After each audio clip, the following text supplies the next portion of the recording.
मेरे पास ऐसे बहुत सारे मुद्दे आते हैं, बहुत सारे मामले आते हैं कि भाई भाई आपस में छोटे से ज़मीन के टुकड़े के लिए विवाद कर लेते हैं।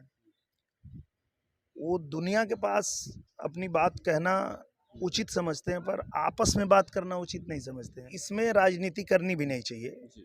जहाँ एक किसी बच्चे ने अपने पिता को खो दिया, अपने परिवार को खो दिया, वहाँ राजनीति नहीं करके जब भी कोई कानून तोड़ता है, कानून की इज्जत सबको करनी चाहिए। पर जब कोई कानून तोड़ता है तो सजा उसको इसलिए कानून देता है ताकि कानून का भय बना रहे और आगे कोई इस तरह की घटना करने के बारे में सोचे नहीं। अभी हमारे साथ आजमगढ़ के सांसद दिनेश लाल यादव जी है। आइए कुछ वर्तमान के उत्तर प्रदेश की राजनीति में जो घट रहे हैं उनसे चर्चा करते हैं। सबसे पहला सवाल होगा सर कि अभी उत्तर प्रदेश के अंदर देवरिया हत्याकांड पूरा चर्चा का विषय बना हुआ है, तो उस पर सांसद जो है आजमगढ़ क्या समझते हैं, किस दृष्टिकोण से इस घटना को देख रहे हैं सर? मुझे लगता है कि जो आज सामाजिक जीवन है वो इतना तनावग्रस्त है, इतना वैमनस्यता लोगों में आ चुकी है कि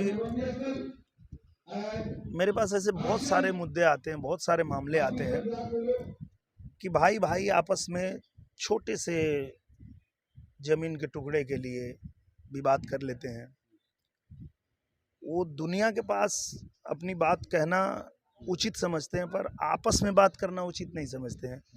कि अगर मेरा भाई है और अगर मैं अपने भाई से कह दूं कि भैया हमके आई दिक्कत है, तनी से तू हेयर हो जा, हमके हेयर कर दा, तो भाई भाई ये मसला सॉल्व कर सकते हैं। इसके लिए मार झगड़ा, फौदारी, लड़ाई, ये सब की आवश्यकता नहीं होती है। पर ये हम सब की जिम्मेदारी है कि हम उस चीज़ को समझें कि भाई वो भी तो हमारा ही भाई है। अगर भाई नहीं भी है, इंसान ही है ना, तो ऐसा क्या है, क्या लेके आए, क्या लेके जाएंगे कि एकदम से किसी को मार ही दिए किसी को। तो मुझे लगता है कि ये चीज़ थोड़ा सा लोगों में जागरूकता होनी चाहिए कि कोई भी विवाद है तो बातचीत में हल करना चाहिए। इस तरह की घटना तो होनी ही नहीं चाहिए कभी भी। जिस तरीके से जो है इस घटना को जो है एक जाति का रंग दिया जा रहा है, वहीं पर विपक्ष समाजवादी पार्टी जो आरोप लगा रही है ब्राह्मण बनाम यादव बनाने का, उधर सदर विधायक और तमाम भारतीय जनता पार्टी के नेताओं पर, तो आप भी उसी पार्टी से आते हैं, तो इस पर आपका स्टैंड क्या होगा सर?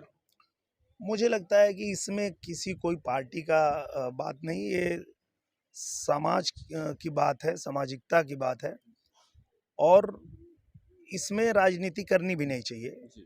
जहाँ एक किसी बच्चे ने अपने पिता को खो दिया, अपने परिवार को खो दिया, वहाँ राजनीति नहीं करके मुझे लगता है कि आगे ऐसी कोई घटना ना हो, इसके बारे में चिंता करना चाहिए। और ये सिर्फ सरकार की नहीं, हम सब की जिम्मेदारी है। एक नागरिक होने के नाते हमारी भी जिम्मेदारी है कि इतना तो हम समझ ही लें कि भैया क्या लेके आए हो, क्या लेके जाना है। कि किसी भी चीज़ के लिए किसी को मार देना या किसी पे हाथ उठा देना, ऐसा नहीं होना चाहिए। मुझे लगता है तो ये चीज़ जो है हम सब की जिम्मेदारी है, हम सबको ये समझ के चलना चाहिए। जिस तरीके से वहां पर बुलडोजर की चलने की बात आ रही है जो मृतक प्रेमचंद्र यादव जी के ऊपर, तो इस बुलडोजर नीति को आप उत्तर प्रदेश में कैसे देख रहे हैं सर बतौर सांसद? मुझे लगता है कि देखिए, जब भी कोई कानून तोड़ता है, कानून की इज्जत सबको करनी चाहिए। पर जब कोई कानून तोड़ता है तो सजा उसको इसलिए कानून देता है ताकि कानून का भय बना रहे और आगे कोई इस तरह की घटना करने के बारे में सोचे नहीं। तो जो भी अपराधी होता है या जो भी घटना किया रहता है उसको सजा दी जाती है। ये कानून का काम है और वो निश्चित रूप से लोगों में कानून का सम्मान भी होना चाहिए और भय भी होना चाहिए कि भाई अगर हम कुछ गलत करेंगे तो हमारे ऊपर एक्शन हो जाए। जी।